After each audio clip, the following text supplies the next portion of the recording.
जीवित दुनिया कितनी कितनी अद्भुत है। मतलब बर्फीले पहाड़ों से लेकर उबलते गर्म झरनों तक हर जगह हर कोने में जीवन है। सरपट दौड़ते घोड़े या फूलों से भरी कोई घाटी या समुंदर में हमला करती शार्क, इन्हें देखकर हम सब हैरान रह जाते हैं। आज हमारे पास जीव विज्ञान का एक ऐसा ही अध्याय है जो इसी विशाल चक्रा देने वाली विविधता को समझने की एक शानदार कोशिश है। और ये अध्याय एक बहुत गहरा सवाल भी उठाता है कि असल में जीवन है क्या। पर हम इसके दार्शनिक पहलू पर नहीं जाएंगे, बल्कि एक बहुत ही व्यावहारिक सवाल पर ध्यान देंगे। जीवित और निर्जीव में क्या अंतर है, और उससे भी बड़ा सवाल कि हम इस धरती पर मौजूद लगभग 17 से 18 लाख ज्ञात प्रजातियों को आखिर व्यवस्थित कैसे करते हैं। ये तो एक बहुत बड़ी लाइब्रेरी जैसा है जिसमें लाखों किताबें हैं पर कोई कैटलॉग ही नहीं है। तो आज की हमारी इस गहन चर्चा का मिशन है जीवन की इस विशाल लाइब्रेरी के लिए वैज्ञानिकों ने जो कैटलॉगिंग सिस्टम बनाया है उसे समझना। हम वर्गीकरण और नामकरण की परतों को खोलेंगे और देखेंगे कि कैसे इंसान ने प्रकृति के इस विशाल कैनवस पर एक व्यवस्था बनाने की कोशिश की है। चलिए इस दिलचस्प खोज में उतरते हैं। तो शुरुआत एक बहुत ही बुनियादी समस्या से होती है। हमारे पास लाखों पौधे और जानवर हैं। हम अपने आसपास की जीवों को उनके स्थानीय नामों से जानते हैं, जैसे गौरैया, नीम या कुत्ता। लेकिन ये नाम तो हर जगह बदलते रहते हैं। एक ही देश के अंदर अलग-अलग राज्यों में भी एक ही चिड़िया के 10 अलग-अलग नाम हो सकते हैं। इससे तो वैज्ञानिकों के बीच बहुत बड़ा भ्रम पैदा हो सकता है ना? बिल्कुल। आप सोचिए, भारत में कोई वैज्ञानिक नीलगाय पर रिसर्च कर रहा है और अमेरिका में कोई ब्लू बुल पर, और उन्हें पता ही नहीं कि वे एक ही जानवर की बात कर रहे हैं। यहीं पर मानकीकरण मतलब एक स्टैंडर्ड सिस्टम की जरूरत पड़ती है। और इसी जरूरत ने नामकरण, जिसे अंग्रेजी में नॉमेनक्लेचर कहते हैं, उसको जन्म दिया। यह एक ऐसी प्रक्रिया है जिससे किसी जीव को पूरी दुनिया में एक ही अनोखे नाम से जाना जाए। लेकिन किसी को नाम देने से पहले यह पक्का करना जरूरी है कि हम उस जीव को सही सही पहचान रहे हैं। इस प्रक्रिया को कहते हैं पहचान या आइडेंटिफिकेशन। तो इस भ्रम को दूर करने के लिए वैज्ञानिकों ने क्या तरीका निकाला? मुझे याद है स्रोत में आम का एक बहुत अच्छा उदाहरण दिया गया है। आम का वैज्ञानिक नाम है मैंगीफेरा इंडिका। ये नाम सुनने में थोड़ा अजीब लगता है, लेकिन शायद इसके पीछे एक बहुत ही पावरफुल सिस्टम छिपा है। हाँ, और यहाँ दिलचस्प बात यह है कि ये 2 शब्दों वाली नामकरण प्रणाली है। इसे द्विपद नामकरण यानी बाइनोमियल नोमेनक्लेचर कहते हैं, और इसका श्रेय जाता है कैरोलस लिनियस को। उन्होंने ही इसे लोकप्रिय बनाया। इसमें पहला शब्द मैंगिफेरा उस जीव के वंश यानी जीनस को बताता है, मतलब उसका करीबी परिवार, और दूसरा शब्द इंडिका उसकी एक विशिष्ट प्रजाति या स्पेसिफिक एपिथेट को बताता है। अच्छा, तो ये कुछ-कुछ हमारे नाम और सरनेम जैसा है, जहाँ सरनेम हमारे परिवार को बताता है और नाम हमारी अपनी पहचान। बिल्कुल, आपने एकदम सही समझा। अच्छा, तो ये एक तरह का वैश्विक मानक है, लेकिन मैंने देखा है कि ये नाम हमेशा तिरछे अक्षरों, यानी इटैलिक्स में लिखे होते हैं, और भाषा भी लैटिन जैसी लगती है। ऐसा क्यों? बहुत अच्छा सवाल है। इस सिस्टम के कुछ सार्वभौमिक नियम हैं जो दुनिया भर के जीव विज्ञानी मानते हैं। पहला तो ये कि जैविक नाम आमतौर पर लैटिन भाषा से लिए जाते हैं और उन्हें इटैलिक्स में लिखा जाता है। इसका कारण यह है कि लैटिन एक, कह सकते हैं कि, मृत भाषा है। अब ये बोली नहीं जाती, इसलिए समय के साथ इसमें बदलाव नहीं होते हैं। ये इसे वैज्ञानिक नामों के लिए स्थिर और सार्वभौमिक बनाता है। मतलब ये हमेशा एक जैसा रहेगा। जी। दूसरा नियम है कि वंश का नाम हमेशा बड़े अक्षर से, मतलब कैपिटल लेटर से शुरू होता है, और प्रजाति का नाम हमेशा छोटे अक्षर, स्मॉल लेटर से। जैसे मैंजिफेरा में एम कैपिटल है और इंडिका में आई स्मॉल है। और अगर कोई इसे हाथ से लिख रहा हो, तब तो इटैलिक्स में लिखना मुश्किल होगा। सही पकड़ा। इसीलिए तीसरा नियम है कि जब इन नामों को हाथ से लिखा जाता है तो दोनों शब्दों को अलग अलग रेखांकित किया जाता है, मतलब उन्हें अंडरलाइन करते हैं।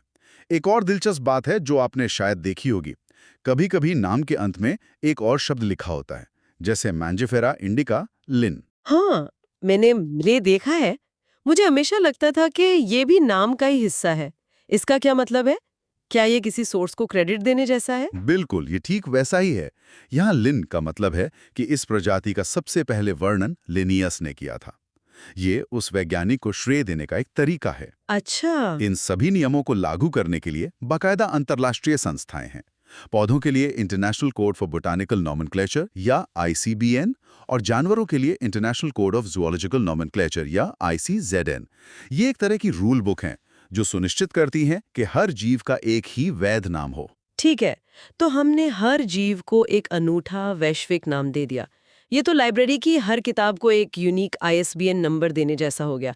लेकिन सिर्फ नंबर से ये तो पता नहीं चलता कि किताब किस विषय पर है या उसे लाइब्रेरी में कहाँ रखना है। लाखों नामों को याद रखना भी तो नामुमकिन है। तो फिर अगला कदम क्या है? आपने बिल्कुल सही नब्ज पकड़ी है।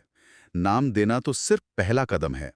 असली चुनौती इन लाखों जीवों को सार्थक समूह में व्यवस्थित करना है। यहीं पर वर्गीकरण मतलब क्लासिफिकेशन की जरूरत पड़ती है। और ये कुछ ऐसा है जो हम अनजाने में हमेशा करते हैं। जैसे जब हम कुत्ता कहते हैं तो हमारे दिमाग में एक खास तरह के जानवर की छवि बनती है, बिल्ली की नहीं। सही बात है। इसी तरह गेहूं कहने पर चावल का पौधा याद नहीं आता। ये सभी कुत्ते, बिल्लियां, स्तनधारी, गेहूं हमारी सुविधा के लिए बनाई गई श्रेणियां हैं। और वैज्ञानिक भी कुछ ऐसा ही करते हैं, बस उनका तरीका ज्यादा व्यवस्थित होता होगा। हाँ, और इन वैज्ञानिक श्रेणियों को टैक्सा टैक्सा कहा जाता है। जानवर, स्तनधारी और कुत्ते, ये सभी अलग-अलग स्तरों पर टैक्सा हैं। विशेषताओं के आधार पर सभी जीवित जीवों को अलग-अलग टैक्सा में वर्गीकृत करने की इस पूरी प्रक्रिया को टैक्सोनॉमी कहते हैं। इसमें 4 मुख्य प्रक्रियाएं शामिल हैं: लक्षण वर्णन, फिर पहचान, फिर वर्गीकरण और अंत में नामकरण। यहाँ स्रोत में एक और शब्द का जिक्र है, सिस्टमैटिक्स। ये टैक्सोनॉमी से कैसे अलग है? मुझे तो दोनों एक जैसे ही लगते हैं। ये एक बहुत ही महत्वपूर्ण अंतर है और इसे एक बेहतरीन एनालॉजी से समझ सकते हैं। टैक्सोनॉमी जो है वो एक फोटो एल्बम की तरह है। आप तस्वीरों को उनकी समानताओं के आधार पर छांटते हैं। यहाँ बिल्लियों की तस्वीरें, वहाँ कुत्तों की और यहाँ पक्षियों की। आप उन्हें उनके दिखने के आधार पर ग्रुप कर रहे हैं। अच्छा। लेकिन सिस्टमैटिक्स एक पारिवारिक वृक्ष, एक फैमिली ट्री बनाने जैसा है। ये सिर्फ ये नहीं देखता कि कौन कैसा दिखता है, बल्कि ये भी पता लगाता है कि कौन किससे संबंधित है, किसके पूर्वज कौन थे। यह जीवों के बीच विकासवादी संबंधों, एवोल्यूशनरी रिलेशनशिप्स को भी ध्यान में रखता है। इसीलिए लिनियस ने अपनी प्रसिद्ध पुस्तक का शीर्षक सिस्टमा नेचुरे रखा था। जिसका अर्थ है प्रकृति की व्यवस्था। वाह, ये तो शानदार तरीका है इसे समझने का। फोटो एल्बम बनाम फैमिली ट्री। तो अब हम सिर्फ जीवों को बक्सों में नहीं डाल रहे, बल्कि उनके बीच के ऐतिहासिक रिश्तों को भी समझ रहे हैं। बिल्कुल। सिस्टमैटिक्स हमें बताता है कि एक व्हेल दिखने में भले ही मछली जैसी हो, लेकिन उसका पारिवारिक इतिहास उसे दरियाई घोड़े यानी हिप्पो के ज्यादा करीब रखता है, शार्क के नहीं। अब बात और भी दिलचस्प हो जाती है। स्रोत बताते हैं कि ये वर्गीकरण कोई एक चरण की प्रक्रिया नहीं है, बल्कि इसमें कई चरण हैं, एक पदानुक्रम की तरह। जैसे सेना में रैंक होते हैं, सिपाही, हवलदार, मेजर, कर्नल। सही, ये एक पदानुक्रम या हायरार्की है जिसमें हर स्तर एक रैंक या कैटेगरी को दिखाता है। इन सभी कैटेगरीज को मिलाकर टैक्सोनॉमिक पदानुक्रम बनता है। चलिए इसे नीचे से ऊपर की ओर देखते हैं, मतलब सबसे विशिष्ट से सबसे सामान्य की ओर। सबसे बुनियादी इकाई है स्पीशीज यानी जाति। फिर कई मिलती जुलती स्पीशीज मिलकर बनाती हैं जीनस यानी वंश। कई जीनस मिलकर बनाते हैं फैमिली यानी कुल। कई फैमिलीज मिलकर बनाती हैं ऑर्डर यानी गण। कई ऑर्डर मिलकर बनाते हैं क्लास यानी वर्ग। कई क्लास मिलकर बनती हैं फाइलम, जो जानवरों के लिए होता है, या डिवीजन पौधों के लिए। और अंत में सभी फाइलम मिलकर बनाते हैं सबसे ऊंची कैटेगरी, किंगडम यानी जगत। बाप रे, ये तो काफी लंबी लिस्ट है। इसे ऐसे याद रखना मुश्किल है। क्या हम इसे किसी उदाहरण से समझ सकते हैं? जरूर, इसे एक उदाहरण के साथ समझना ही सबसे अच्छा तरीका है। चलिए बाघ को लेते हैं। बाघ की स्पीशीज है टाइग्रेस। ये अपनी करीबी प्रजातियों जैसे शेर, लियो और तेंदुआ पार्डेस के साथ मिलकर पैंथेरा जीनस बनाता है। इन सब में बहुत समानताएं हैं, जैसे ये सभी बड़ी बिल्लियां हैं जो दहाड़ सकती हैं। ठीक है, तो स्पीशीज हुई टाइग्रस और जीनस हुआ पैंथेरा। अगला लेवल क्या है? जीनस पैंथेरा को एक और जीनस फेलिस के साथ रखा जाता है, जिसमें हमारी घरेलू बिल्लियां आती हैं। अब एक बाघ और एक घरेलू बिल्ली में कुछ समानताएं हैं, लेकिन अंतर भी बहुत हैं। इन दोनों वंशों को एक साथ एक बड़ी कैटेगरी फैमिली फेलिडे में रखा गया है। ये बिल्लियों का परिवार है। अच्छा। इसी तरह कुत्तों, भेड़ियों और लोमड़ियों का परिवार है कैनिडे। एक मिनट, तो मेरी पालतू बिल्ली और एक शेर दोनों एक ही फैमिली फेलिडे के सदस्य हैं। ये तो कमाल है। तो फिर फेलिडे और कुत्तों की फैमिली कैनिडे को भी किसी ग्रुप में रखा गया होगा। हाँ, अब हम पदानुक्रम में और ऊपर जा रहे हैं। फैमिली फेलिडे यानी बिल्लियां और कैनिडे यानी कुत्ते, दोनों को एक साथ ऑर्डर कार्निवोरा में रखा गया है। कार्निवोरा। जी, क्योंकि इन दोनों परिवारों के सदस्य मुख्य रूप से मांस खाते हैं और उनके दांतों की बनावट भी वैसी ही होती है। अच्छा, तो अब हम एक ऐसे लेवल पर पहुंच गए हैं जहां कुत्ते और बिल्लियां एक ही ग्रुप में हैं। ये तो बहुत दिलचस्प होता जा रहा है। इसके बाद ऑर्डर कार्निवोरा को क्लास मेमेलिया में रखा गया है। इस क्लास में बंदर, गोरिल्ला और इंसानों वाला ऑर्डर प्राइमेटा भी शामिल है।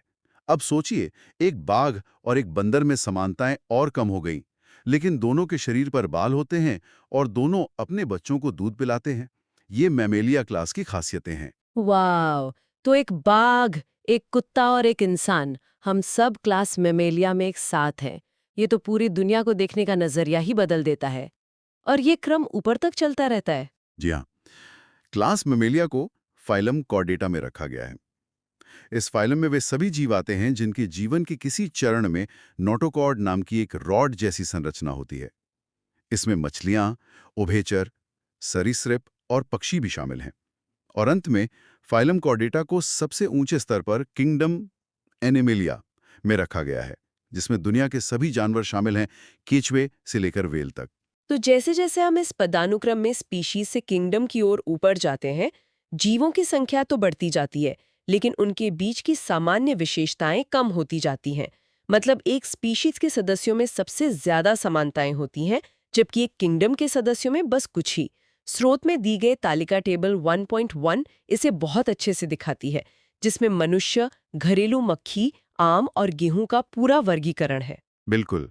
जैसे मनुष्य का वैज्ञानिक नाम है होमो सेपियंस, हमारा वंश होमो है, family Hominidae, order Primata, class Mammalia और फाइलम कॉर्डेटा। ये हमारा पूरा टैक्सोनॉमिक पता है।